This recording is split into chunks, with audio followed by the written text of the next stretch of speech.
quem foi Leonardo de Coimbra e qual o impacto que teve no pensamento português? Leonardo de Coimbra é um pensador do início do século e é considerado, de uma forma geral, como o maior filósofo português. Na contemporaneidade, sem dúvida. E o impacto teve a ver, sobretudo, com a importância que ele dá à relação entre, em termos de reflexão filosófica, à relação entre o pensamento, a inteligência, a razão e a emoção, o sentimento e toda a sua forma de pensar é tecida por esta dinâmica que recusa uma razão lógica e fria, estéril, mas que mergulha nesta dinâmica interior de sensibilidade, de emoção e no meu entender esse foi de facto o maior impacto que ele teve no pensamento português. Depois podíamos pormenorizar em relação a algumas questões, mas no meu entender é essa a grande novidade que ele traz ao pensamento. Sempre numa herança que é a herança da tradição judaico-cristã, portanto, de um pensamento que tem os valores humanistas cristãos. E porquê uma tese sobre este assunto? Olha, quando comecei a estudar Leonardo de Coimbra, houve uma frase que ficou como mote e que todos os dias eu me lembrava dela. Uma expressão até. A determinada altura, na Rússia de hoje, o homem de sempre, Leonardo de Coimbra fala da imortalidade integral da pessoa. E aí eu decidi que seria o autor para eu estudar. Era o mote, era o tema que eu queria descobrir e que queria desenvolver e que... Bom... E o que descobriu com esse tema? A primeira viagem que fiz foi mais antropológica, não é? O que é a pessoa, o que é o homem, em que sentido é que Leonardo entende a imortalidade, porque é que diz que é integral. Bom, e aí vamos para os temas clássicos da imortalidade da alma, da vida para além da morte, mas havia uma palavra que continuava a provocar e a inquietar-me, que era o integral. Porquê ele adjetivar desta maneira? Integral, o que é que ele queria dizer com isto? E o que eu fui descobrindo é que, mais uma vez, fiel a esse princípio de procurar as várias dimensões do ser humano e não reduzir o ser humano a uma perspectiva apenas científica, ou apenas estética, ou apenas filosófica, ele fala da experiência humana nos vários níveis. A experiência sensível, a experiência científica, a experiência estética, a experiência ética, a experiência filosófica e não fica por aí. Na experiência filosófica fala da experiência metafísica e da experiência religiosa. O integral tem a ver com isto. Integral em termos antropológicos, porque nós somos tudo isso. Todas essas experiências. E integral em termos ontológicos, porque também a realidade está em consonância com esta percepção. A realidade não é apenas matéria, não é apenas cálculo, não é apenas medição. A realidade é espírito.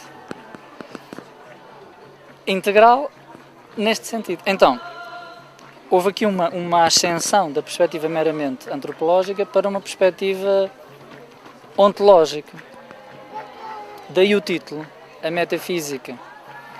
Porquê a experiência? Qual a relação? Porque uma das questões que se punha a Leonardo como limitadora do pensamento era cindir a razão da experiência. A experiência ficava para as teorias científicas, para o conhecimento experimental da ciência, e a razão ficava para a filosofia. Ele vem dizer que não, mais uma vez, nós somos integrais. A ciência e a filosofia são igualmente válidas e complementam-se. E ele, no seu pensamento, a determinada altura diz mesmo que todas as nossas experiências são secundárias em relação a essa experiência fundante que é a própria unidade do divino. É a experiência onde nós tudo experienciamos e tudo experimentamos. E o que é a razão mistérica? A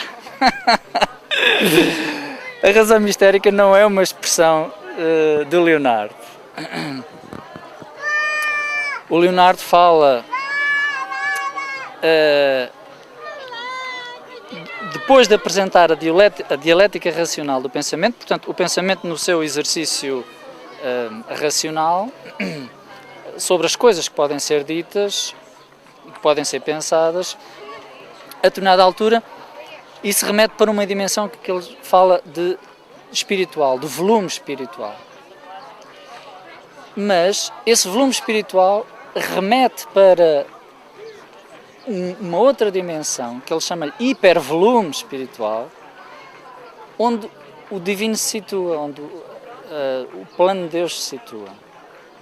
E então diz ele, bom, aí, nessa passagem, não é suficiente a razão experimental, onde ele engloba todas as dimensões que já falámos, a imaginação, a sensibilidade, a intelecção. Isso já não é suficiente, mas é necessário um lirismo metafísico ou a revelação. Ele fala nestes termos.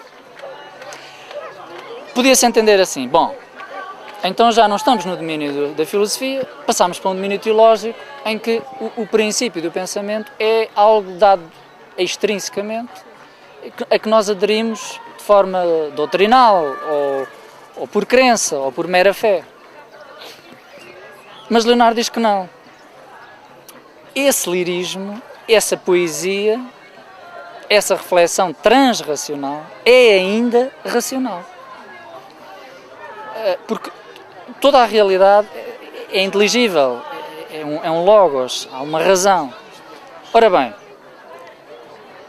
nesse sentido, o desenvolvimento que eu faço do trabalho é nas asas de Leonardo, voando nas asas de Leonardo, se podemos dizer assim, tentar identificar uma categoria, um conceito que nos permita falar da realidade tangível e dessa realidade que nós já nesta experiência humana vislumbramos e pressentimos.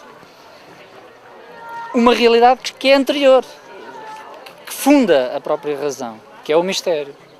Se quisermos, esse divino é o mistério fundante onde a própria razão se constitui. A razão mistérica tem esse sentido de conciliar essas duas dimensões e de nos permitir falar delas e pensar nelas. Olá!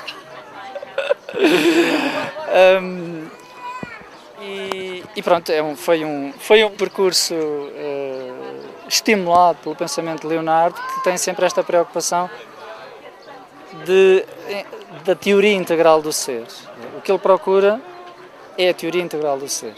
E nesse sentido, este livro são apenas as 3 primeiras partes do trabalho, da tese, para podermos dizer assim, e a segunda parte é o desenvolvimento dessa dimensão mais relacionada com a presença do mistério e com a redenção de toda a realidade, que é também integral.